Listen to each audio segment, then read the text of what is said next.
very, very good. Contemporary American history starts for seniors. It's a semester class, and it starts with 1945 and goes to the present. However, and it kind of seems like, we're already up to the Korean War, but I just think it would be invaluable if we aren't able to get this opportunity to hear all about Battle of the Bulge and so forth. So we're going to go back, and we're going to get a little bit of the war here also. And of course, for the 8th graders, where are you? What are you doing at what point, are you in history? Colonization. Trust me, people, America's history back then blends right in with America's history today, 1995. You've always got to be able to connect the two together. You may think you've jumped from the colonies all the way up to World War II, but there's always, one shadows the other. They're definitely connected in some way. So you remember everything he says this morning, okay? What's your story?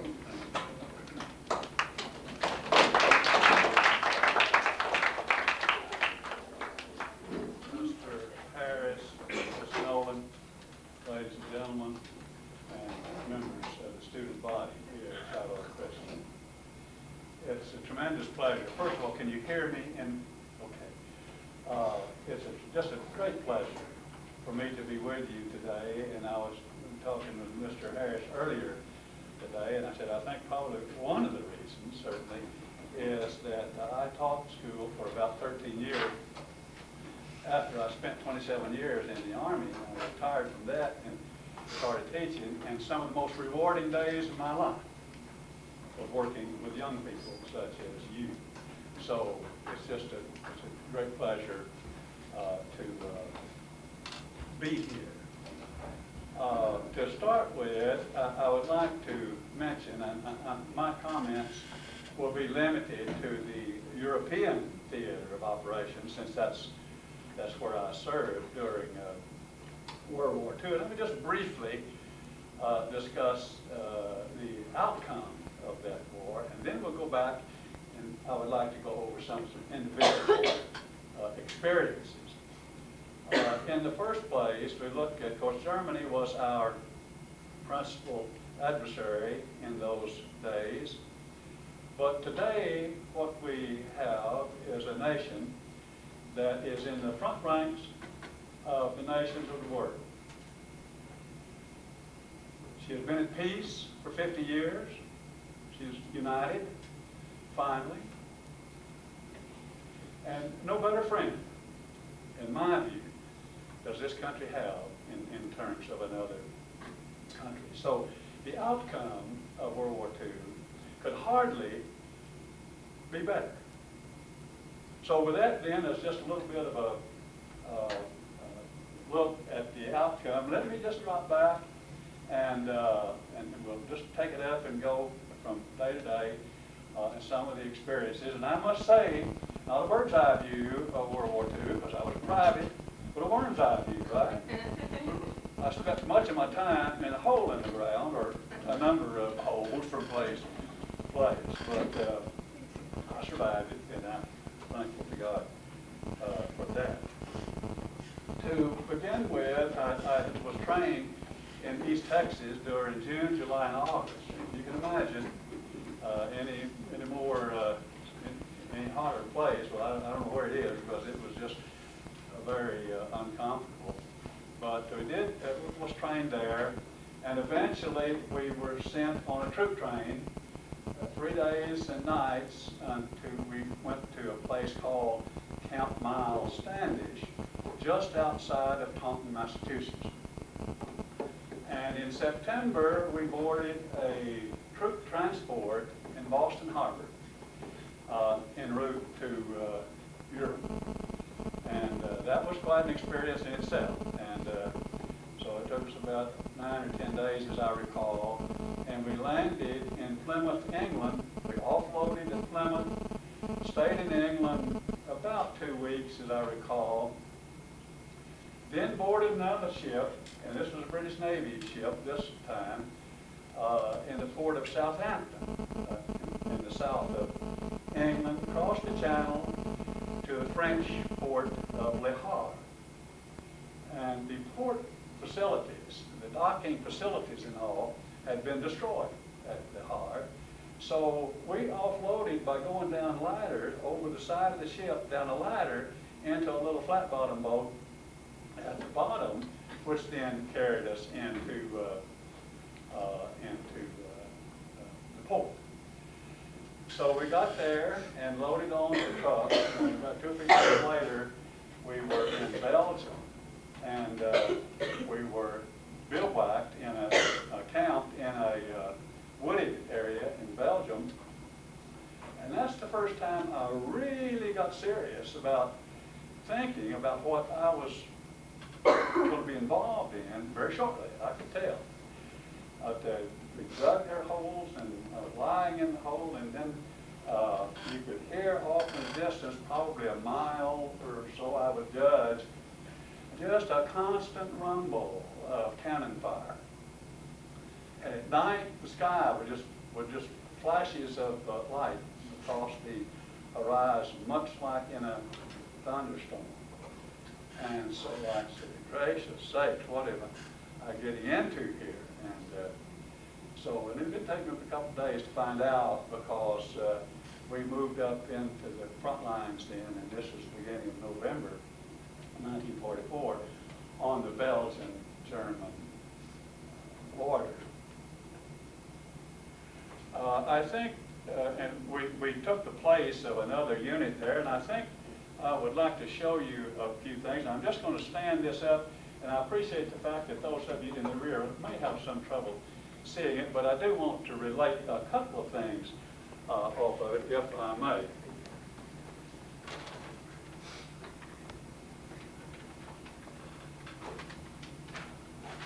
This is the one thing I wanted to mention, of course. First, this is German Army insignia here that I picked up from place to place.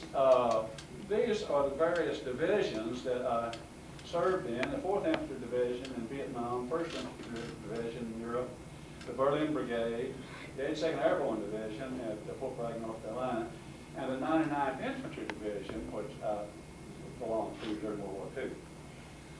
The main thing I wanted to show you here is these 4 photographs, because it's a picture of the hole that I lived in for about 2 months.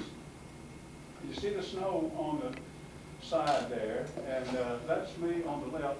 I spent my 21st birthday in that hole in the ground. And this is another picture at the same hole, and I'm here, and I have some of my friends there. And one of the most traumatic experiences of my life, and I want to relate it to you in this moment, involved this person here. His name was Erickson, and he was killed in the hole that I was in. And this is Erickson and another fellow here. But what I'd like to do now, I'll just set this down and mention to you, and this was the first day of the Battle of the Bulge. December the 16th, 1944, and I was in my little foxhole. There were 2 of us there, and we would spend, you never could sleep for very long at a time because somebody had to stand guard. And so I would stand guard for 2 hours while the other person slept, and then we'd trade off. I would sleep for 2 hours while he stood guard. That went on 24 hours a day, because we had to keep somebody alert, because you never knew what would happen. Another amusing thing before I get into the Battle of the Bulge, it wasn't all that funny at the time, I can assure you. But there'd come a heavy snowfall, and the snow kind of built up on my foxhole. I couldn't see too much, just a big circle out in the sky, you know. And I wasn't doing much good standing out there trying to see what was going on. But I heard what I judged to be a couple of German soldiers shuffling their feet very close, talking in a very low tone of voice to each other. And the first time in my life, I realized when people say your knees shake when you get frightened to death, for sure that's true, because I noticed it at this particular time. But I couldn't see them, and apparently they couldn't see me. At least it didn't bother me, so it was kind of a live and let live situation. And they could have just tossed a grenade right in that hole, and it couldn't have been over 15 feet from where I was. But I guess it didn't see me, and I was ever so quiet. So, but I got through that okay. And then early on the morning of the 16th of December, and this is about 3 o'clock in the morning, as I recall, and my squad leader came to my hole, and he said, bring your automatic rifle. I was an automatic rifleman at the time. Bring your automatic rifle and go down to Erickson's hole. Something is going on there. And so I got my rifle and we ran off down to Erickson's hole, crawled in there, hole with him.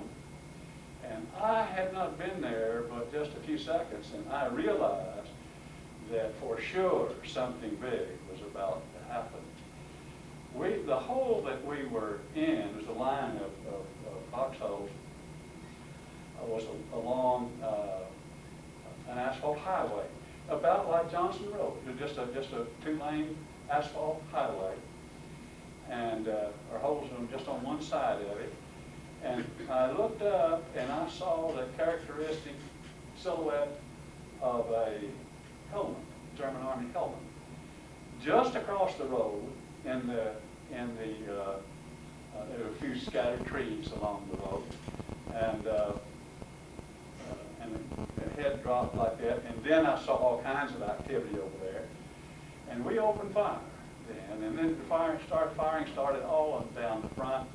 Artillery fire started, mortars were being fired, and Erickson his hole was kind of a shallow hole, and he was exposed, and I would squat down to where I could just see above the surface of the ground, and I told Erickson, hold your head down, get down.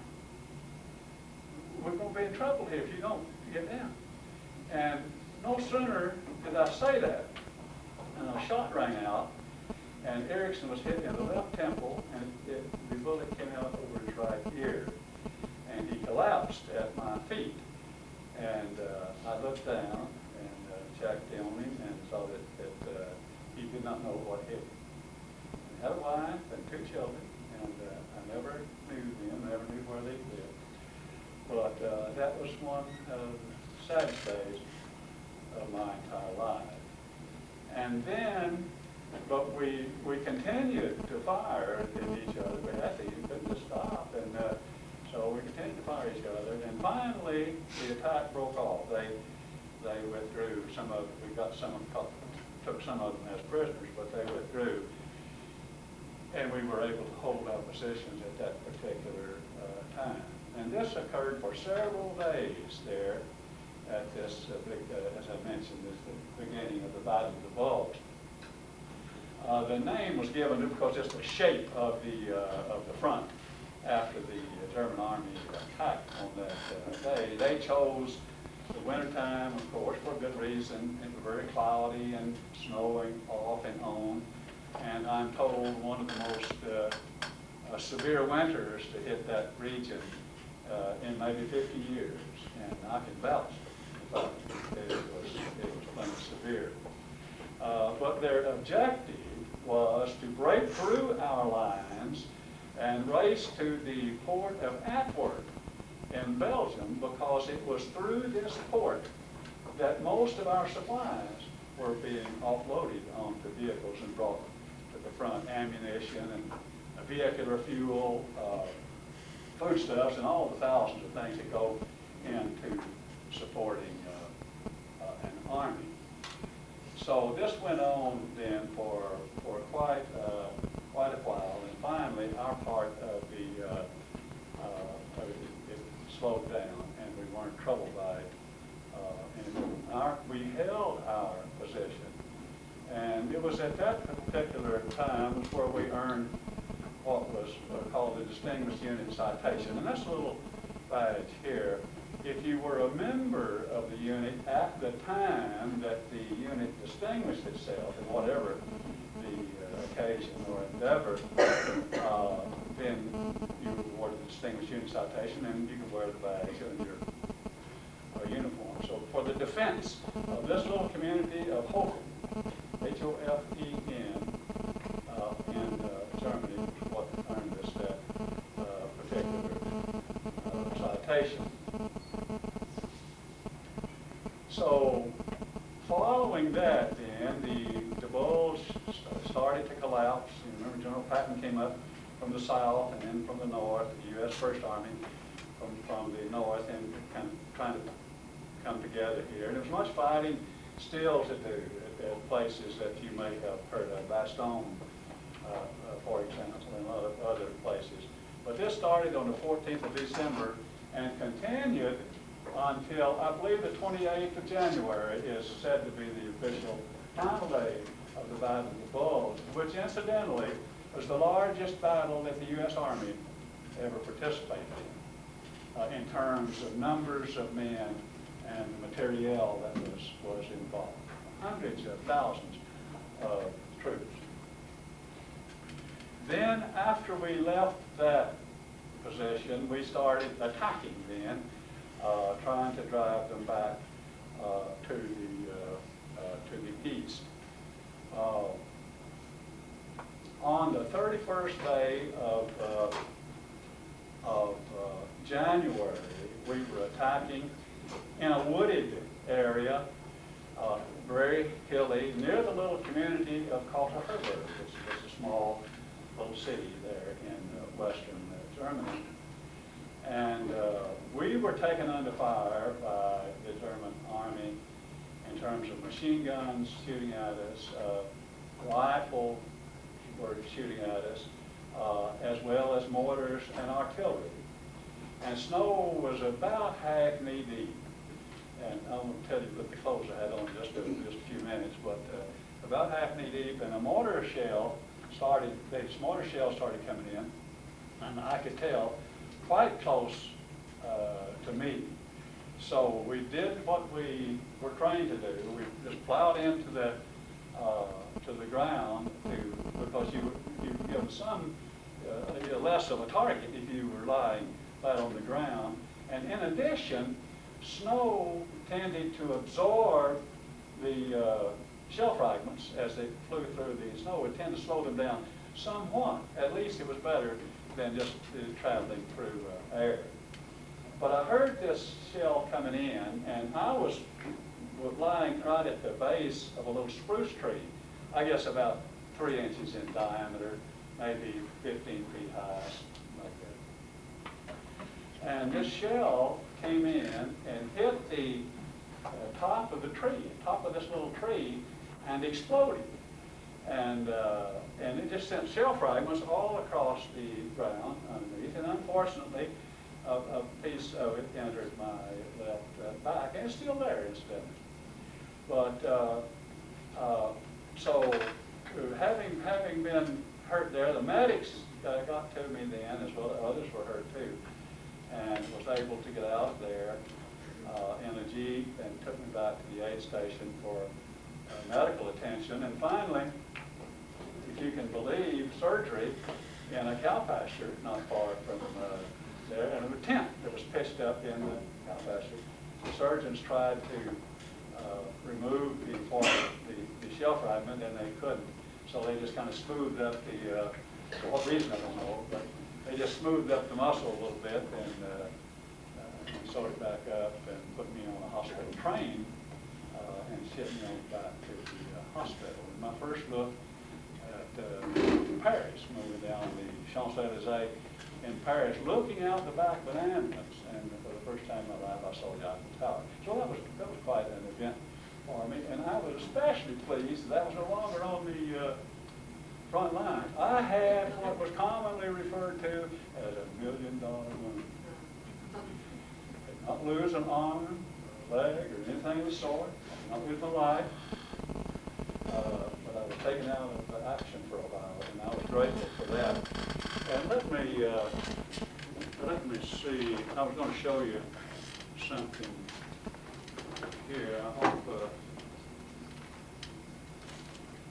take me. Yeah. But this is what my mother received. This is a telegram that she received, and I'll just read it to you. It's dated February the 13th. I was hurt on the 31st of January, so almost 2 weeks later, she gets this telegram. It says, regret to inform your son, Private First Class Robert P. Story, was seriously wounded in action January 31st in Germany. Mail address follows, direct from the hospital with the details.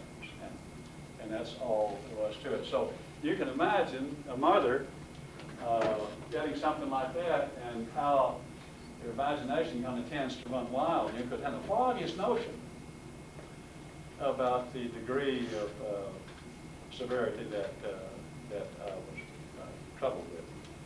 Well, anyway, I got back in the hospital and they patched me up pretty well. And first of all, I'm going to tell you about the clothing that I wore. I thought in those days I never, ever would be warm again. I had 7 layers of clothing on my upper body, 4 layers of clothing on my lower body. In terms of, for example, my upper body, 2 of the long wool undershirts, 2 wool shirts, 2 sweaters, and a field jacket. And I had about the same, except for 2 pair of trousers and long wool underwear on the lower portion of my body, trying to stay warm. So after I got back from the hospital, I joined my unit at the Remagen Bridge. I don't know whether you said that or not, but it's a bridge across the Rhine River that was captured by a unit of the 9th Armored Division. And my division was the first full division to cross the bridge at Remagen. And we established what they refer to as the bridgehead, and just an area on the opposite side of the bank that we had control over. And so we moved across into that and had some quite heavy fighting in the bridgehead, river crossing. I remember crossing the river water about chest deep, and we had some people who get hurt by our own artillery fire, but I won't go into detail there. But then we broke out of the bridgehead, going east and then swinging around to the north, and the 9th Army, which was at the north, attacked at the same time going east and coming south, and began what was an encirclement of the Ruhr Valley area of West Germany. And that was the industrial heartland. There's more industry packed into that region, I guess, than any other region of Germany. It was during that time, and this was in early April, and the chalk, can I use the, is this the? Yes, the green one. Okay, I want to just describe a little something here that happened during this time. And we had our own, and I'll just say our own unit of about 150 people. And then there was one here to the east of us, another unit that we had lost contact with. We did not know where they were, or really hardly anything about them at that point. So the company commander,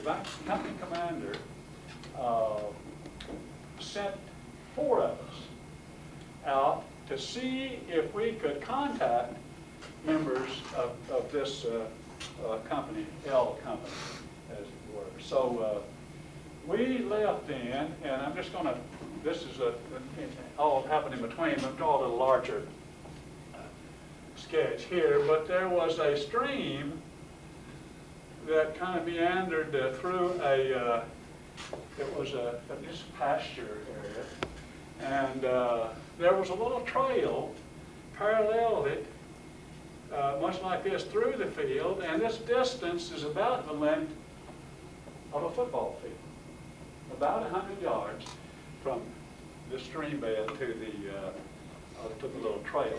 Incidentally, Ms. Nolan, what is the time? 10 o'clock. 10 o'clock, okay. So we were in this stream bed, the 4 of us, and we were moving along in here.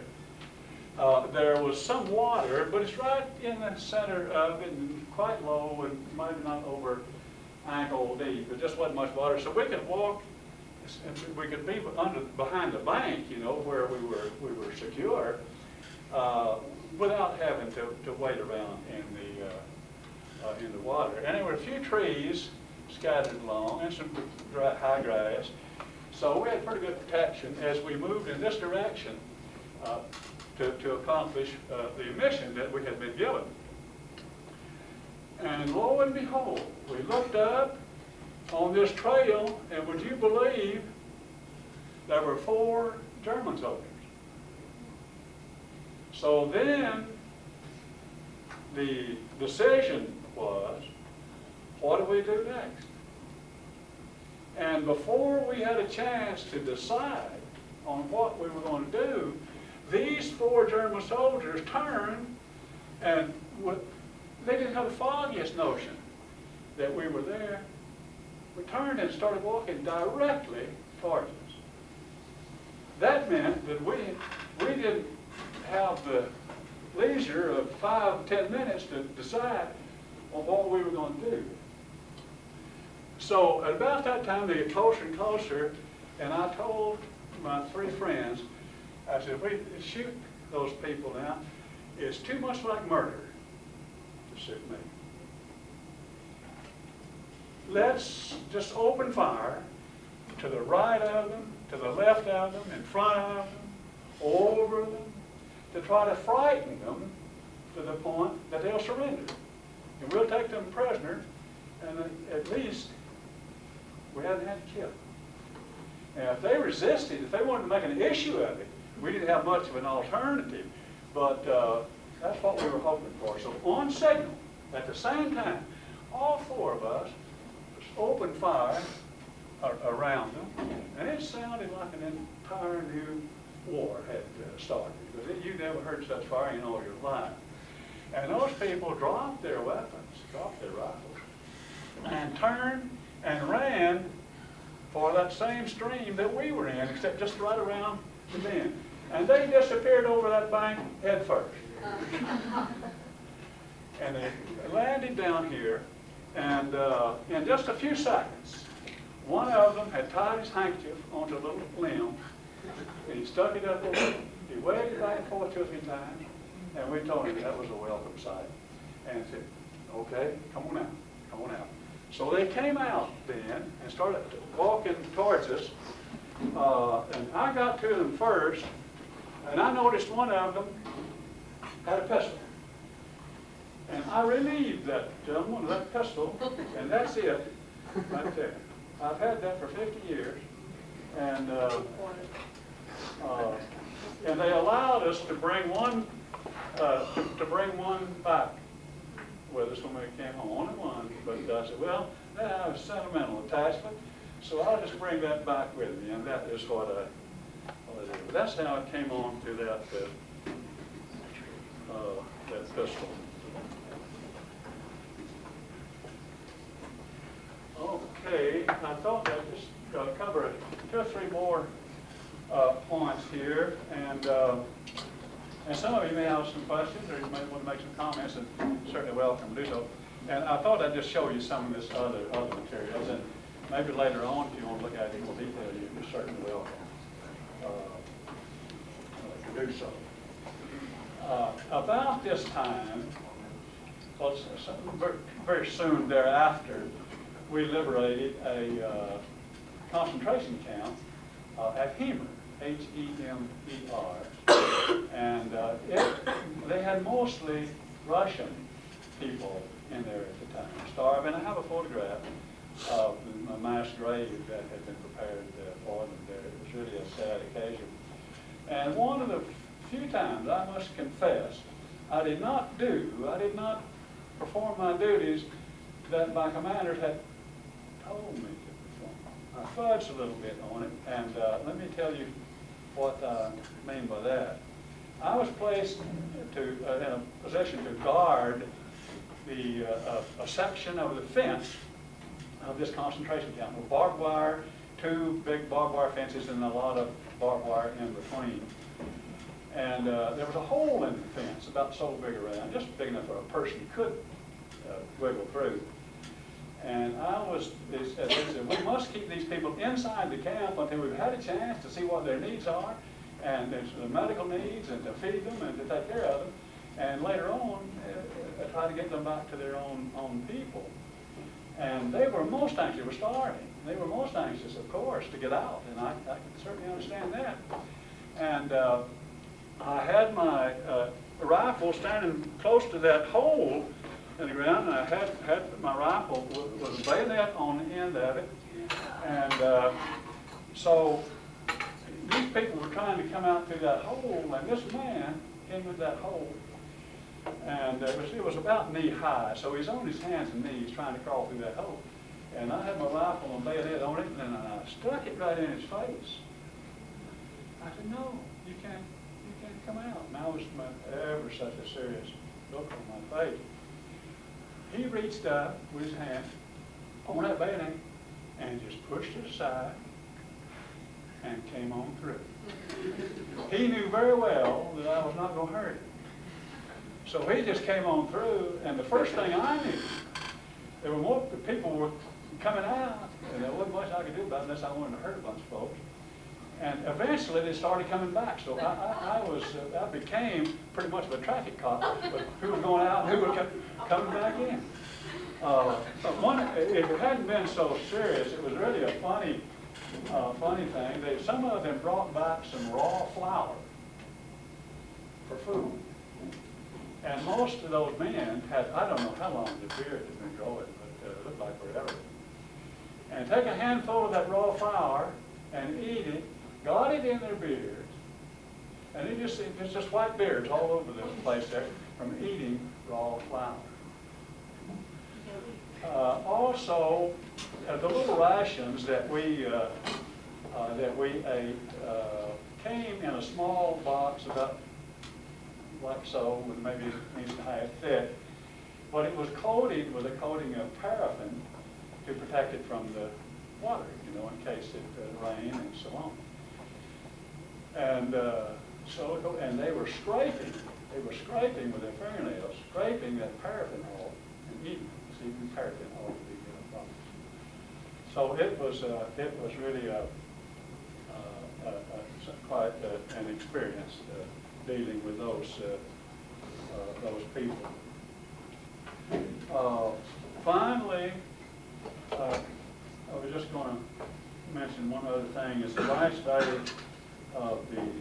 day of the war, we were in the little town of Bronx, and the company commander got us together and told us that our part of the war was over.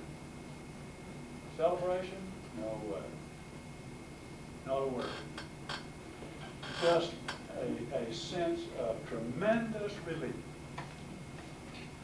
And if I can emphasize any one thing, and it will get across to you, is the fact that in a situation like that, day after day after day after day, is not knowing that you would be alive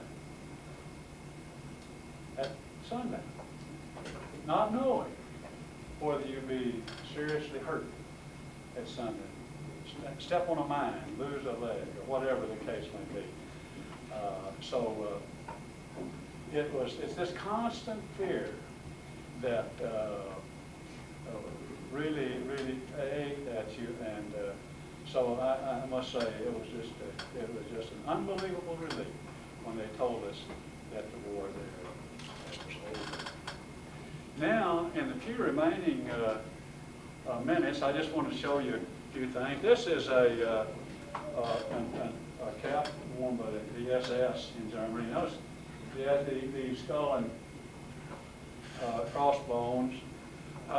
This is another. Apparently, it was a ceremonial type cap. I never saw it except this one time. Again, the SS had that. This is a mouth case that they use. It's stuff on their belt. And this is one of the pair of gloves or mittens kind of across, because it just had a trigger finger. It was the only one that was by itself. We wore that in the winter time. Well, let me, this is just some of the insignia that I got from various parts. And these are all German Army awards. That's a belt buckle worn by a German soldier, and these are various awards and insignia. These are just some of the regiments that I belonged to at one time or the other. And these are the various insignia of rank that I wore during the years that I was in the Army. We used to call it mosquito wings.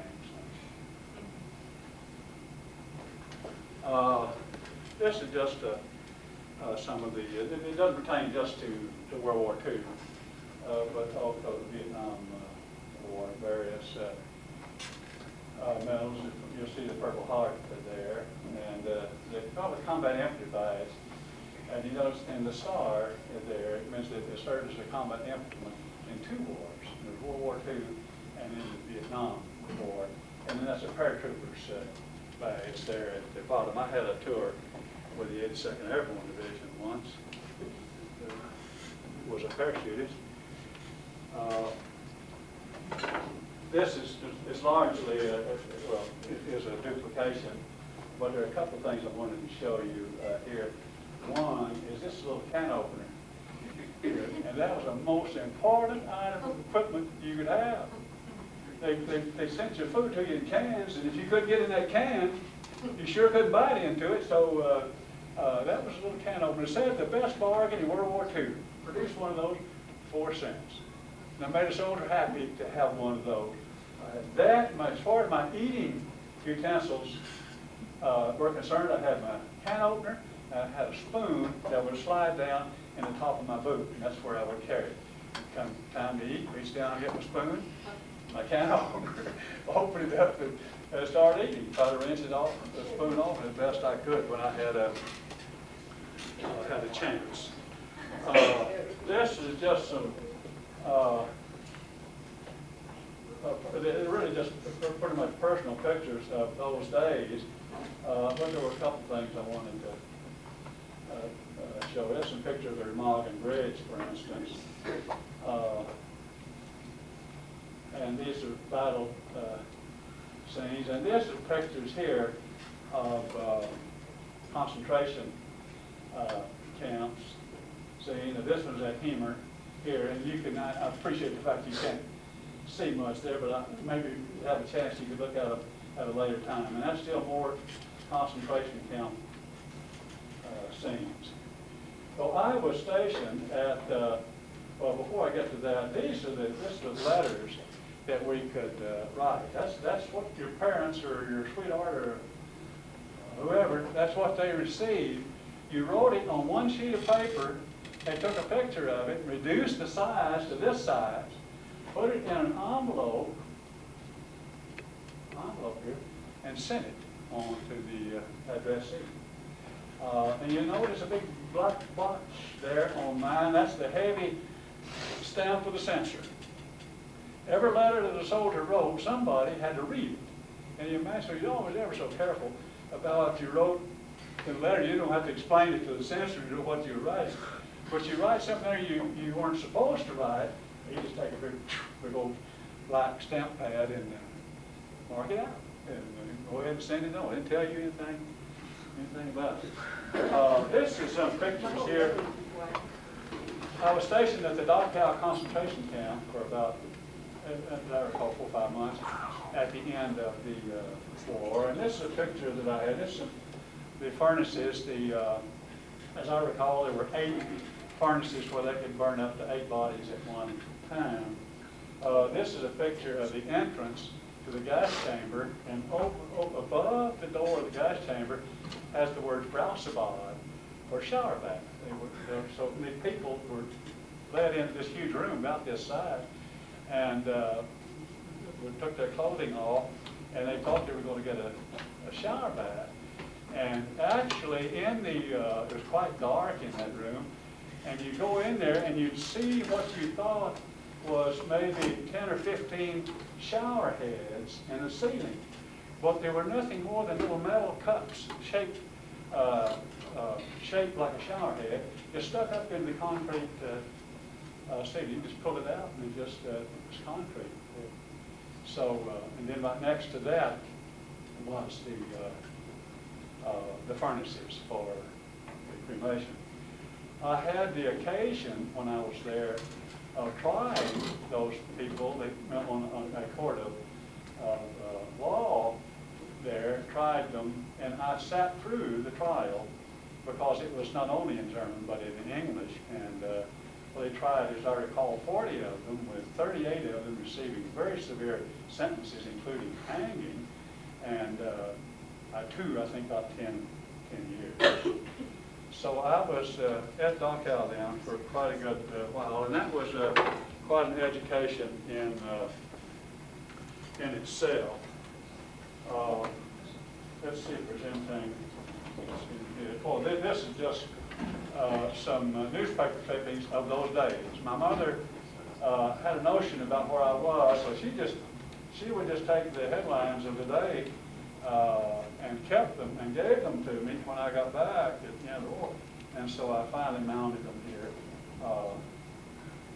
just to have them. And here's about the end of it. The headline read, Moscow reports Berlin defenses coming. So that was getting near the end of it. And this is just some more insignia that I picked up, much of what you've already seen. The last point about my time's about gone. The last point I would make, I went back. I spent almost 7 years in Germany. I would say I had 27 years in the Army, and almost half of that was the overseas station. I spent 7 years, almost 7 years in Germany, 3 years in Japan, and then I had 2 tours for 26 months in Vietnam. And these pictures were made while in Berlin. And Ms. Harris and I were talking just before we gathered here about in Berlin. I had occasion to do some work. It was kind of a holdover from World War II. You remember they had the war crimes trials, and the leaders of the German nation were tried, and some of them were sent to prison. And the highest ranking prisoners were sent to the Spandau prison. It was the Spandau prison in Berlin. The Spandau prison was built during the Franco-Prussian War in the 1870s to house French prisoners of war. But then, now, or at that time I was there, I should say, they had the prisoners from the war crimes trials. There were only 3 there. And my battalion, I was a battalion commander in the Berlin Brigade. We had 3 battalions. The U.S.